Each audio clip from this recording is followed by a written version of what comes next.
Hey guys, today I'm going to show you how to add customer product reviews on Shopify. Let's get started. First, go to elfsite.com and log in your account. On the top right corner, type in the search bar testimonials and click on the testimonial slider app right here.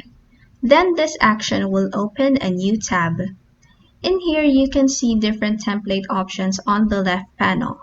Just pick one that best suits your preferences. Then just click on Continue with this template down here.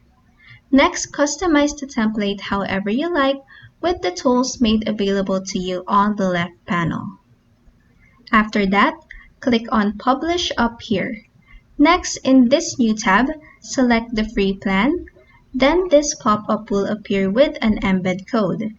Click on Copy Code right here. After that, go to shopify.com, log in your account, and this action will lead you to your dashboard. On the left panel, click on Online Store, click Pages, then select the page where you want to add testimonials in.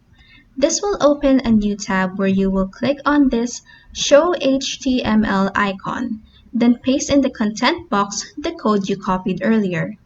After that, just click on Save to save your changes. And that is how you can add customer product reviews on Shopify. If this video helped you, please like and subscribe for more helpful tutorials.